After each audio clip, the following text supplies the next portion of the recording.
오늘 본문에서 세 사람이 등장을 합니다.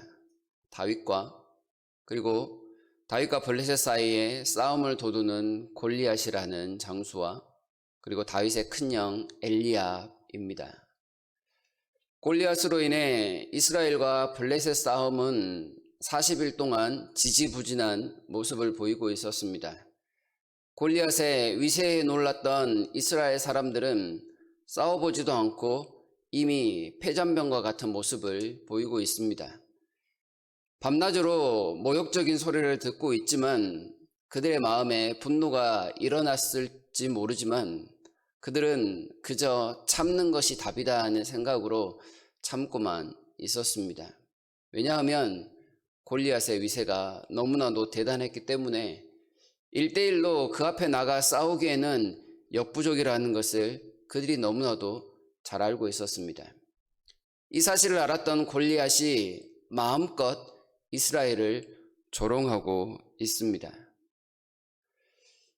이렇게 싸움이 진행되고 있는 동안 다윗은 그의 아버지의 양을 치러 그 집에 있었습니다. 아직 전쟁에 나갈 나이가 되지 않은 것 같습니다. 8형제 중에 막내여서 그는 위에 큰형 3사람만 전쟁에 나갔고 그 전쟁에 나간 형들의 안부를 묻기 위하여 잠시 전장에 들렀습니다. 그때 이 골리앗이 하는 말을 듣게 됩니다. 사울과 모든 군대, 그 군대 안에는 엘리압이라는 다윗의 큰형이 있었습니다.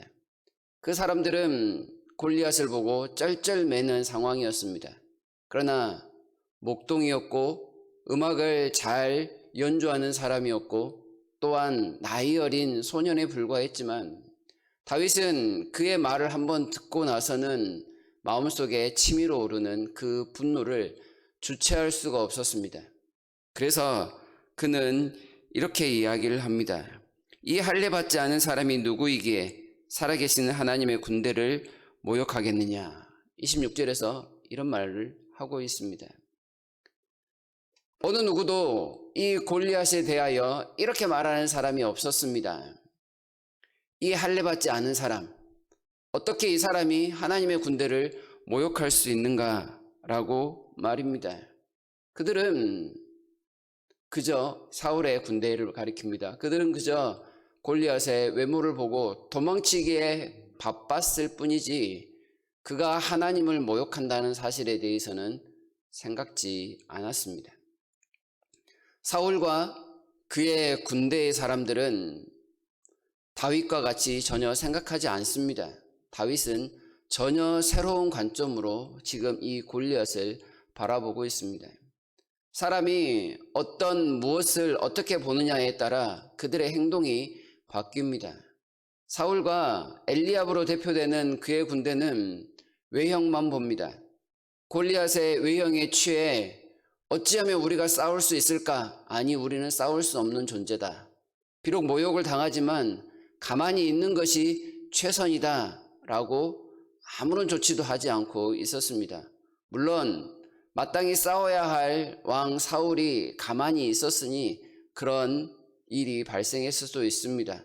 사울은 궁여지책으로 나를 대신해서 싸울 한 사람을 위해서 한 가지 제안을 합니다. 3가지의 조건을 주죠. 많은 재물로 부하게 하겠다. 자신의 딸 공주를 아내로 주겠다. 그의 아버지 집에 세금을 면제하여 주겠다.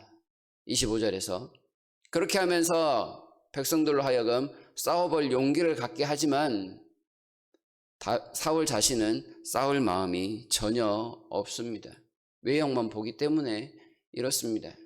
골리앗은 말 그대로 자신의 힘만 믿고 날뛰는 사람입니다. 상대가 누구이건 전혀 두려워하지 않습니다. 다 자기 아랫사람으로 보는 것이죠. 힘에 있어서 자기보다 뛰어난 사람이 없음을 누구보다도 잘 압니다. 그래서 기고만장합니다. 하지만 다윗 가장 연약해 보입니다. 가장 싸움과는 멀리 있는 사람처럼 보입니다. 그러나 그는 이 모든 상황을 하나님의 시선으로 봅니다. 어찌 한 사람에 불과한 저 블레셋 사람이 하나님을 모욕할 수 있는가? 하나님의 군대를 모욕한다는 것은 하나님을 모욕하는 것과 같죠. 어떻게 이렇게 다른 모습을 보일 수 있을까? 다윗이 이렇게 말하는 모습을 엘리압이 듣습니다. 그런데 이 엘리압은 그 사울의 군대를 대변하듯이 이렇게 이야기합니다. 철부지 같은 소리 하지 마라. 우리가 이러고 싶어서 이러고 있는 줄 아느냐? 니는 가서 양떼나 칠 것이지 왜 이곳에 와서 기웃거리느냐? 못되고 악하다라는 말을 하는 것입니다. 싸워봤자 싸움도 안 될 전쟁을 누가 싸우려고 하느냐? 그것은 어른들이 한 행동이 아니다. 이렇게 말하는 것이죠. 그러나 다윗은 그렇게 생각하지 않습니다.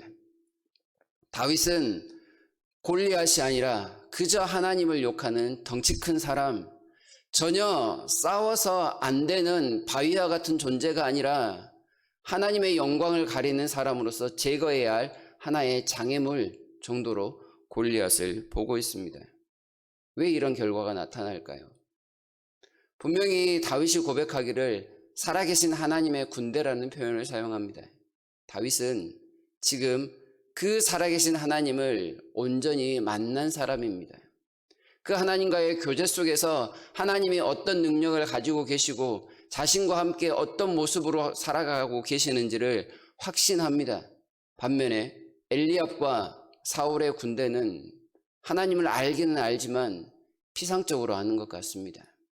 살아계신 그 하나님을 멀리서만 보았지 자신이 직접 경험해 본 적이 없습니다. 그래서 위기의 순간에 그들은 하나님과 함께 생각할 마음이 전혀 없습니다. 드러난 외형에, 드러난 힘에 놀라 나자빠질 모습일 뿐입니다.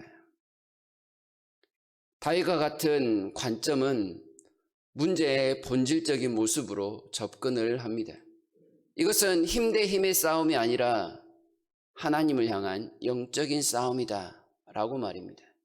그리고 어느 누구도 자원하지 않는 그 싸움에 내가 가겠습니다 라고 스스로를 자원합니다. 왜냐하면 하나님의 군대를 모욕하였기 때문에 하나님의 이름으로 나가면 하나님께서 나가 싸우신다라는 사실을 그가 확신하였습니다. 하나님을 가까이서 만나고 살아계신 하나님과 동행하는 사람만이 할 수 있는 용기요 결단입니다. 우리는 문제 앞에서 어떤 관점을 갖고 있습니까? 때로는 누군가가 보기에 철부지와 같은 그런 믿음의 소유자, 어리석은 사람처럼 보일 수 있습니다. 누가 봐도 객관적인 문제로서 해결하기 힘든 문제 앞에 전혀 넘지 못할 산과 같은 그런 문제 앞에 우리는 좌절할 때가 있습니다. 그러나 그 외형을 보지 않도록 다윗은 우리에게 가르쳐 줍니다. 하나님은 사무엘에게 이렇게 말씀하셨던 적이 있으시죠. 너는 사람의 외모를 보느냐? 나는 중심을 본다.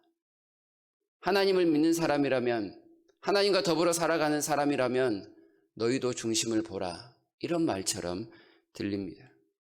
다윗은 이 문제의 중심을 보았습니다. 그리고 하나님이 더 이상 욕을 먹지 않으시도록, 부족한 우리 때문에 욕을 먹지 않으시도록 본인이 용기를 내었습니다. 우리의 눈을 바꿔야 하겠습니다. 우리가 하나님을 만난 그 감격을 다시금 새롭게 해야 하겠습니다. 정말로 살아계신 하나님이 오늘 나와 함께 살아계시는데 내가 가지고 있는 그 문제가 정말로 불가능한 문제인지 아니면 우리 스스로 불가능하게 생각하고 있는 문제인지 돌아봐야 할 것입니다.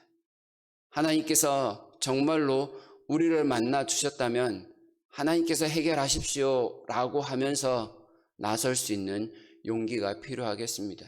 그리고 적극적으로 나가 싸워보는 마음을 가져볼 수 있겠습니다.